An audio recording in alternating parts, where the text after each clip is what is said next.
Apakah Indonesia tahu Anda galau? Apakah negara ini tahu engkau galau? Apakah pemerintah concern terhadap galaumu? Apakah ada ulama-ulama yang ada di dalam file dan kenangan hatinya bahwa umatnya galau? Kamu akan sendirian nanti di rumah masing-masing. Maka kamu harus punya sahabat sejati dalam hidupmu, sehingga dimanapun engkau berada dalam keadaan apapun saja, engkau memiliki teman. Dan siapakah temanmu yang sejati itu? Maka handphone. Iya, enggak apa-apa. Bagus juga.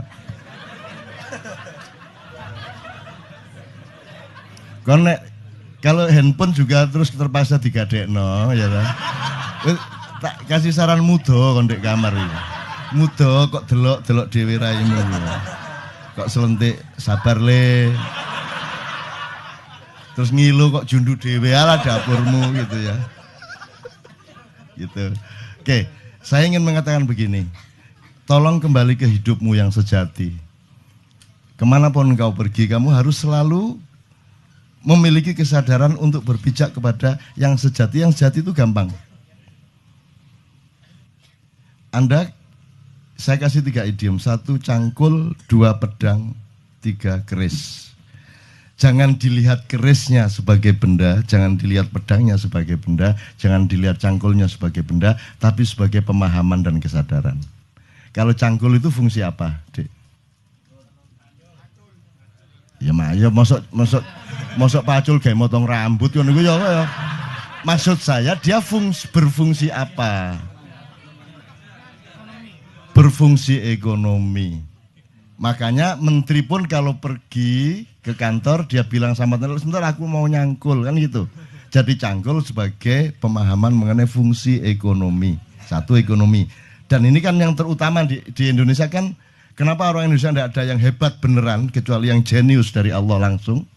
Karena orang Indonesia itu bisa apa saja, ya bisa apa saja, tapi cita-citanya salah. Kalau orang Barat lumayan, bisanya cuma 1 hal. Tapi mereka tidak punya kemungkinan, maka mereka bersungguh-sungguh dalam 1 hal itu, sehingga banyak ekspor master di hal-hal yang mereka konsentrasi. Kene iki sembarang iso, tapi gak ono sing serius dan salah tujuan. Salah cita-citanya apa? Kita itu inginnya kaya, kan gitu.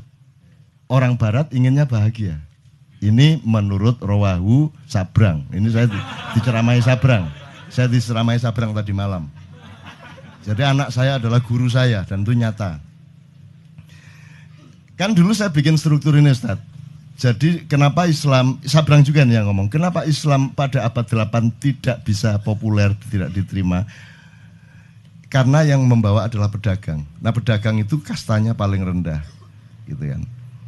Tapi ketika Islam yang membawa adalah para syekh, para ulama, para maulana, Maulana Magdum Ibrahim dan seterusnya sampai Sunan Giri, sampai Sunan Kalijogo, semua orang pada masuk Islam karena mereka percaya kepada begawan, mereka percaya kepada panembahan, mereka percaya kepada keris dalam tanda petik ya, nanti tolong diingetin untuk kembali ke keris. Mereka percaya kepada orang mulia, orang yang menjadi pusaka bagi orang banyak, gitu kan. Kemudian sekarang kita terbalik 180 derajat. Yang paling kita utamakan adalah kaya, di bawahnya berkuasa, berkuasa pun untuk kaya. Di bawahnya lagi pinter, pinter pun untuk ikut berkuasa supaya kaya. Nomor 4 kuat. Kuat itu punya kekuatan, punya akses, punya kesaktian, punya apa. Itu pun untuk supaya dia ikut berkuasa, supaya kaya lagi. Jadi cita-cita kaya. Terus terkenal. Populer. Populer kan nyata bahwa populer itu menerobos seluruh kriteria-kriteria kualitas hidup, sehingga seorang artis seksi itu bisa mencalonkan diri jadi wakil bupati. Jadi tidak ada rasionalitas dan alur nalarnya sama sekali secara politik dan kualitas demokrasi. Pokoknya terkenal di koran, dia bisa nyalonin diri jadi pejabat. Kan ngono. Caleg-caleg anggota DPR kita banyak yang melewati jalur Malang tadi itu. Itu ya. Karena kita sudah terbalik sama sekali, teman-teman sekalian. Nah, dalam keadaan seperti ini Anda tidak mungkin merubah keadaan. Maka kita harus menciptakan manusia baru. Nah, manusia baru ini saya kasih idiom tadi, keris, pedang, cangkul. Cangkul udah kita tahu, fungsi ekonomi. Kalau pedang itu kekuatan dan kekuasaan, otoritas, regulasi. Ya, kalau tidak pegang pedang, Anda tidak bisa membuat undang-undang dan aturan.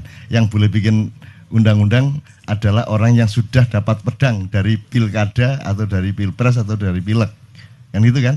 Jadi pedang itu fungsi kekuasaan dan otoritas politik. Kalau keris, kewibawaan, kepribadian, kasepuan, pusaka. Sekarang aku tanya kepadamu, kamu kuliah? Sudah selesai? Sudah selesai? Oke. Kamu kuliah itu untuk cangkul, apa untuk pedang, apa untuk keris? Dah, kita ini bukan mulai. Ayo pertanyakan kembali dirimu masing-masing. Kamu mengerjakan semua itu untuk cangkul. Kalau yang di seluruh Indonesia tadi kan semua untuk cangkul. Kamu sekarang bertanya kepada dirimu masing-masing. Kamu itu kuliah jadi doktor apa segala macam, kerja macam-macam itu untuk cangkul, apa untuk pedang, apa untuk keris? Ketiga-tiganya iya, tetapi harus ada aksentuasi. Nah, monggo, ini pilihan masing-masing. Saya tidak menganjurkan apa-apa, cuman tolong diketahui. Apakah orang yang punya cangkul lihat ke desa-desa pasti punya pedang? Belum tentu punya pedang. Tapi Anda lihat semua orang yang punya pedang pasti punya cangkul. Benar nggak? Jadi kalau kamu semua mengerjakan semua itu untuk cangkul, goblok kamu. Mestinya kamu cari untuk pedang. Karena dengan pedang kamu pasti dapat pedang dan cangkul pasti kena. Gitu loh. Kalau orang punya pedang, punya cangkul, belum tentu punya keris. Tapi kalau orang sudah punya keris, dia pasti punya pedang, dia pasti punya cangkul. Jadi sekarang kamu mau apa? Kalau kamu cari keris, cari pusaka hidup, cari kepribadian hidup, cari integritas kata orang sekarang, ya, yang beneran gitu ya, maka otomatis kamu punya pedang, otomatis kamu punya cangkul. Tapi orang se-Indonesia tadi, karena tidak punya keris lagi, ibarat konstitusi itu tidak punya majelis rakyat lagi, yang ada majelis perwakilan rakyat. Ya, kita tidak punya panembahan, tidak punya pusaka, tidak punya. Karena orang sudah tidak mengerti keris. Itu ibarat sholat, cangkulnya sholat itu ya jungkar-jungkir itu. Ya tak? Pedangnya sholat adalah kebenaran syariat dan ucapan-ucapan di dalam sholat. Masuk ngene kan kudu Allahu Akbar. Masuk ngene kan aduh ya apa rek kabare. Sembuh. Dobol. Ini masuk sembahyang kayak ngono. Berarti pedangmu batal, ini gitu kan? Tetapi meskipun kamu sudah mencangkul dalam sholatmu, sudah pakai pedang dalam sholatmu, yang menjadikan sholatmu sah itu tidak ada dalam syariat, yaitu khusyuk. Betul enggak? Yang menjadikanmu selamat benar dalam kehidupan dan di depan Allah itu adalah kekhusyukan. Sebab kekhusyukan itu